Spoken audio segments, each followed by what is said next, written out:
그날 그가 내 이름을 불렀습니다. 그리고 내 인생이 무너졌습니다. 1987년 봄, 명륜동 대학가. 그 시절의 공기는 최루탄 냄새와 함성으로 가득했어요. 하지만 지금 그 거리는 조용합니다. 최민수는 작은 분식집 주방에서 라면을 끓이며 살고 있었습니다. 퇴직금을 털어 마련한 가게였죠. 손님들은 그저 무뚝뚝한 사장님이라고만 알았지만 그의 손등에 남은 희미한 화상 자국은 아무도 물어보지 않았습니다. 오랜 세월이 흘렀지만 그날의 함성은 아직 귓가에 남아 있었어요. 새벽 2시 잠에서 깨어나면 여전히 들려왔습니다. 민주아, 민주아. 그리고 그 속에서 함께 외치던 친구의 목소리. 우린 그땐 정의를 믿었습니다.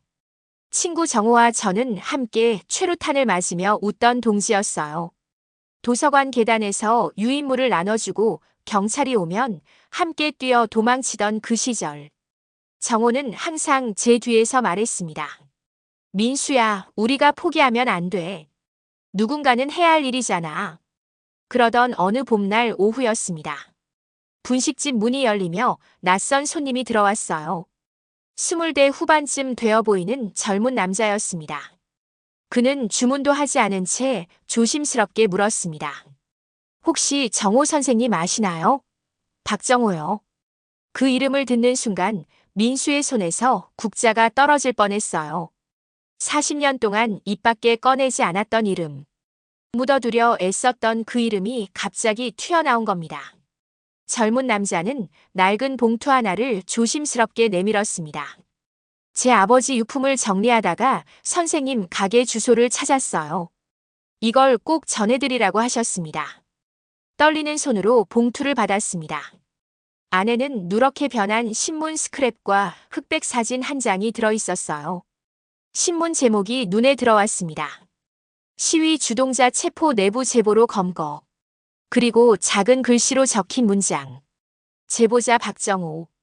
심장이 멎는 것 같았습니다. 사진 속엔 젊은 시절 정호와 민수가 함께 서 있었어요.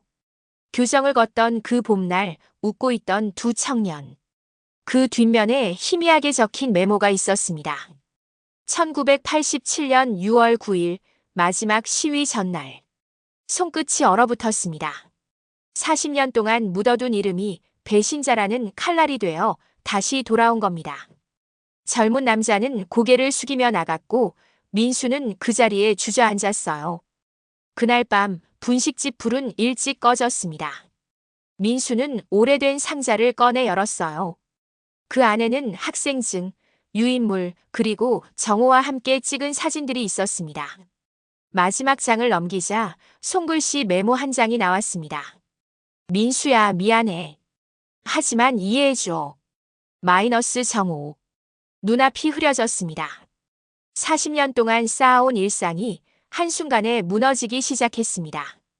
그날 밤 민수는 동네 구석의 낡은 술집에 앉아 있었습니다. 혼자였어요. 소주잔을 기울이며 중얼거렸습니다. 정호가 날 팔았다고? 목소리는 떨렸고 손은 멈추지 않았습니다. 한 잔, 두 잔, 세 잔. 술은 쓰디쓴데 목구멍으로 넘어가지 않았어요. 그때 난 잡혀가 3년을 살았습니다. 대학 3학년 22의 나이에 유치장 차가운 바닥에 누워 있었죠. 고문도 받았어요. 물고문, 전기고문. 밤마다 비명이 들렸고 아침이면 누군가 실려나갔습니다. 출소 후엔 취업도 못했어요. 빨갱이라는 낙인이 평생 따라다녔죠. 하지만 그 모든 걸 견디게 한 건 단 하나였습니다. 정호는 그럴 리 없다는 믿음이었어요. 감방 안에서도 생각했습니다. 정호도 어딘가에서 싸우고 있겠지. 우린 함께였으니까. 그 믿음 하나로 버텼습니다. 40년을요. 그런데 그 믿음이 거짓이었다는 걸 알게 된 순간 세상이 흑백으로 갈라졌습니다. 색이 사라졌어요. 웃음도 의미도 모든 게 무너져 내렸습니다. 술집 주인이 걱정스럽게 물었습니다. 사장님 괜찮으세요? 민수는 대답하지 않았어요. 그저 주먹을 쥐었다 폈다를 반복했습니다. 손톱이 손바닥에 파고들었지만 아프지 않았어요. 마음이 더 아팠으니까요. 다음 날 새벽 민수는 오랜 친구에게 전화를 걸었습니다. 목소리는 차갑고 단호했어요.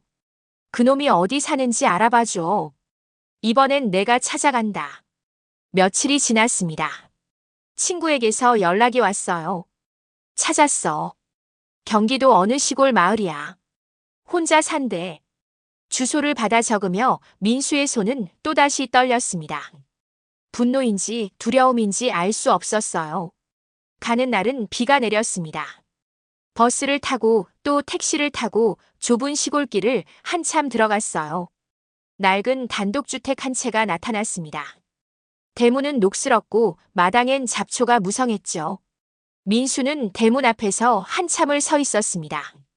숨을 고르고 또 고르고 그리고 조심스럽게 문을 두드렸어요. 아무 대답이 없었습니다. 한 번 더 두드렸을 때 안에서 기침 소리가 들렸습니다. 문이 열렸습니다. 그곳엔 백발의 남자가 서 있었어요. 등은 굽었고 얼굴엔 주름이 깊게 패여 있었습니다.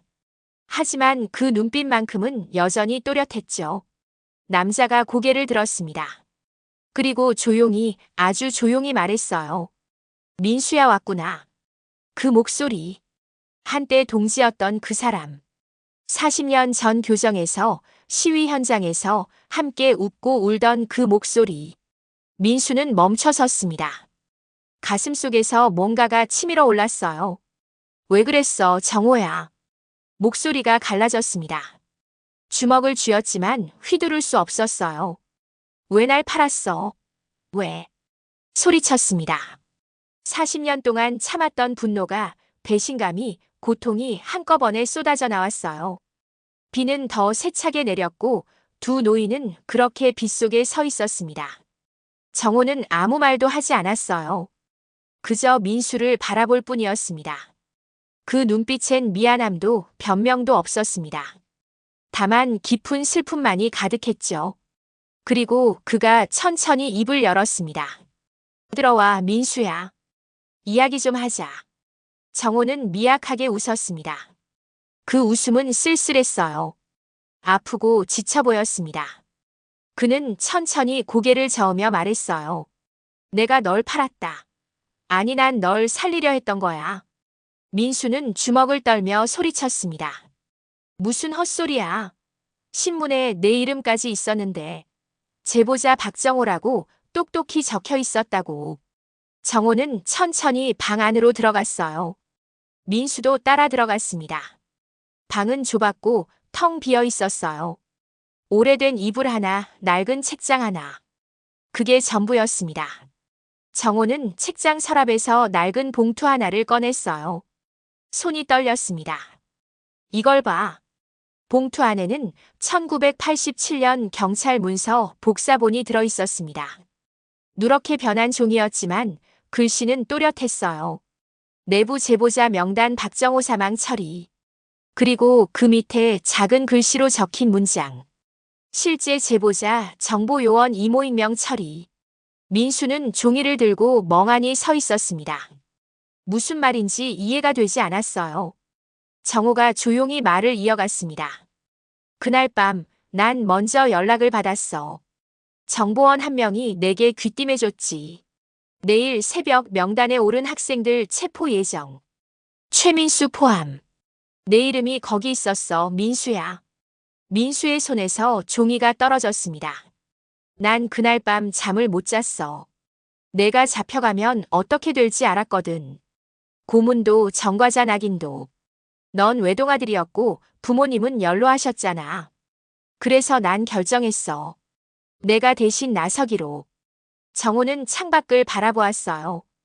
비는 여전히 내리고 있었습니다. 다음 날 새벽 난 경찰서에 전화를 걸었어.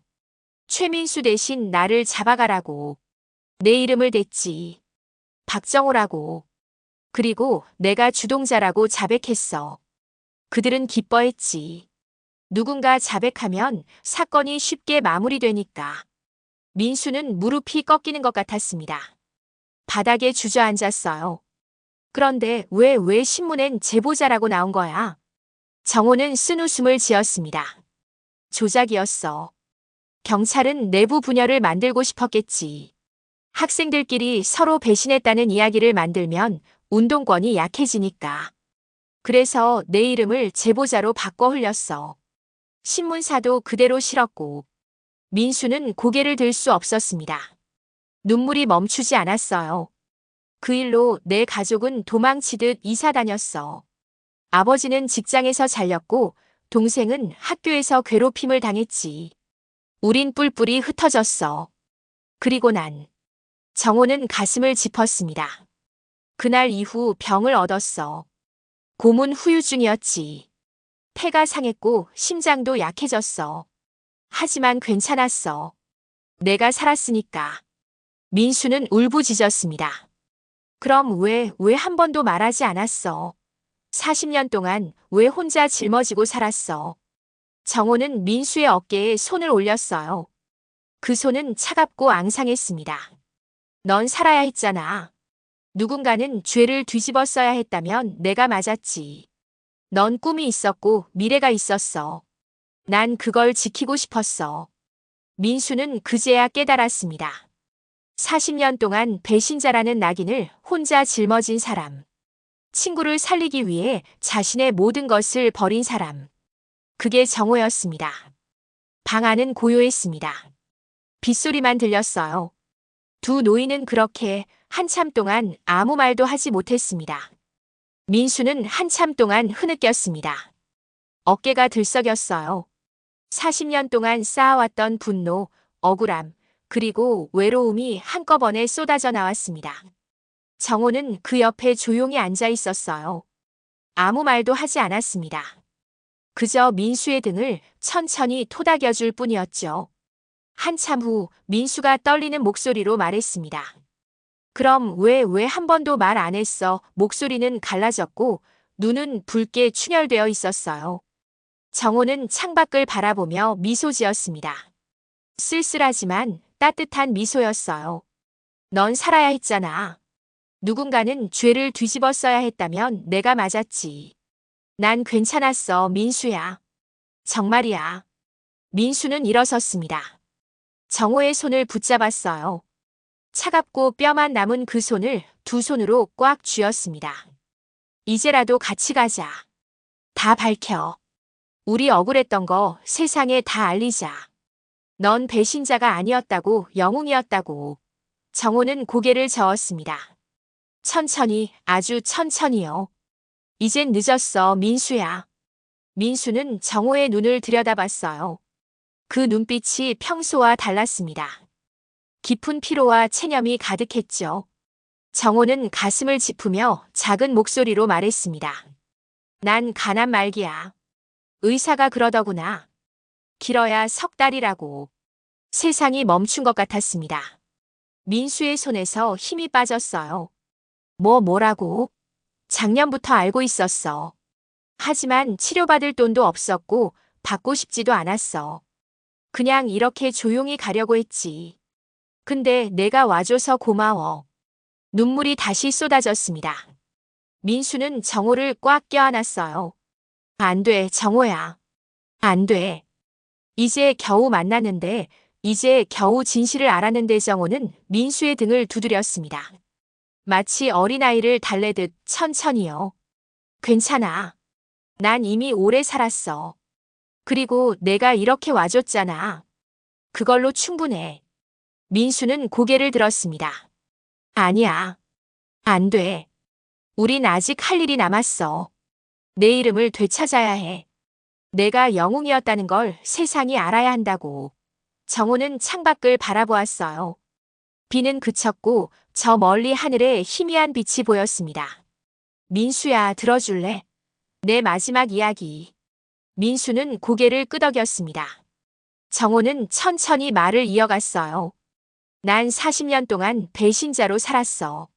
사람들이 손가락질했고 가족은 뿔뿔이 흩어졌지. 하지만 단 한 번도 후회하지 않았어. 왜냐면 내가 살았으니까. 내가 그 지옥에서 빠져나와 평범하게 살 수 있었으니까. 민수는 입술을 깨물었습니다. 그리고 알아. 그때 내가 나를 믿었던 그 마음, 그게 나를 버티게 했어. 감옥에서도 병원에서도 혼자 사는 이 집에서도 민수는 날 믿었어. 내가 배신자가 아니란 걸 믿었어. 그 생각 하나로 버텼어. 정호는 민수의 손을 꽉 잡았습니다. 마지막 힘을 다해서요. 그러니까 괜찮아. 난 이미 충분히 살았어. 내가 행복하게 사는 것, 그게 내 꿈이었어. 그 꿈은 이루어졌잖아. 민수는 울면서 고개를 저었습니다. 아니야, 정호야. 난 행복하지 않았어. 40년 동안 죄책감에 시달렸어. 왜 난 살았고 넌 희생됐는지. 정호는 미소 지었습니다. 그럼 이제부터는 행복해. 내 몫까지. 약속해줘. 그 말과 함께 정호의 손끝이 서서히 식어갔습니다. 힘이 빠져갔어요. 민수는 그 손을 놓지 않았습니다. 세상은 다시 조용해졌고 방 안엔 두 노인의 숨소리만 남았습니다. 그리고 정호의 마지막 속삭임이 들렸습니다. 민수야, 고마웠어. 몇 달 후 민수는 분식집 주방에서 라디오를 듣고 있었습니다. 평범한 오후였어요. 손님도 없었고 국물 끓는 소리만 조용히 울렸습니다. 그때 라디오에서 뉴스가 흘러나왔어요. 1987년 민주화 운동 당시 조작 사건과 관련해 전직 정보요원이 검찰에 체포됐습니다. 당시 학생 운동권 내부 분열을 조장하기 위해 허위 제보자 명단을 언론에 유출한 혐의입니다. 민수는 국자를 놓았습니다. 라디오 볼륨을 높였어요. 특히 당시 배신자로 낙인 찍혀 평생을 고통받았던 고 박정호 씨의 명예가 회복될 예정입니다. 박 씨는 실제로는 동료 학생을 구하기 위해 자신을 희생한 것으로 밝혀졌습니다. 손이 떨렸습니다. 민수는 주방 의자에 천천히 앉았어요. 눈을 감았습니다. 정호의 얼굴이 떠올랐습니다. 그 쓸쓸한 미소, 차가웠던 손, 그리고 마지막 말. 맞지, 정호야, 결국 진실은 돌아왔다. 민수는 조용히 눈물을 닦았습니다. 그리고 가게 문을 닫았어요. 오늘은 더 이상 장사를 할 수 없었습니다. 마음이 그걸 허락하지 않았으니까요. 그날 저녁 민수는 오랜만에 택시를 탔습니다. 경기도 시골 그 낡은 집으로 향했어요. 정호가 숨을 거둔 지 석 달이 지난 후였습니다. 집은 여전히 그대로였어요. 대문은 녹슬었고 마당엔 잡초가 더 무성해졌습니다. 민수는 대문을 열고 들어갔습니다. 마루에 앉았어요. 품에서 소주 한 병과 낡은 사진 한 장을 꺼냈습니다. 1987년 봄 교정에서 찍은 두 청년의 모습. 웃고 있는 정호와 민수. 소주잔 두 개를 꺼내 나란히 놓았습니다. 한 잔에는 술을 따르고 다른 한 잔은 비워뒀어요. 그리고 사진 앞에 조용히 올렸습니다. 정호야, 들렸지? 내 이름이 다시 살아났어. 이젠 널 배신자라 부르는 사람 아무도 없어. 바람이 불었습니다. 따뜻한 바람이었어요. 마치 정호가 대답하는 것 같았습니다. 민수는 잔을 들었습니다. 미안해, 친구야. 40년 동안 몰라줘서. 넌 날 구했는데 난 널 의심했어. 정말 미안해. 술잔을 기울였습니다. 목구멍이 뜨거웠어요. 눈물인지 술인지 구분이 되지 않았습니다. 그래도 고마워. 내가 날 살려줘서. 덕분에 난 여기까지 왔어. 이제 내 몫까지 잘 살게. 약속했잖아. 해가 지기 시작했습니다. 노을이 하늘을 물들였어요. 붉고 따뜻하고 아름다웠습니다. 민수는 그 노을을 바라보며 생각했습니다. 그 시절 우린 세상을 바꾸지 못했습니다. 꿈꾸던 민주화도 정의로운 사회도 완벽하게 이루지 못했어요. 하지만 서로의 믿음만큼은 지켜냈습니다. 친구를 위해 자신을 던진 사람, 그 희생을 평생 기억한 사람. 그게 우리였습니다. 민수는 사진을 품에 넣었습니다. 그리고 천천히 일어섰어요. 돌아가야 할 시간이었습니다. 하지만 발걸음은 가볍지 않았어요. 뒤를 돌아보며 조용히 속삭였습니다. 정호야, 이제 편히 쉬어라. 넌 충분히 싸웠어. 충분히 아팠어. 이젠 쉬어도 돼. 그날 밤 민수는 오랜만에 꿈을 꾸었습니다. 최루탄 연기 속에서도 웃던 두 청년의 모습이었어요. 교복을 입고 팔짱을 끼고 함께 노래를 부르던 그 시절. 정호가 손을 흔들며 말했습니다. 민수야, 잘 살아. 내 목까지. 민수는 꿈속에서 울었습니다. 하지만 그 눈물은 슬프지 않았어요. 따뜻했습니다. 아침이 밝았습니다.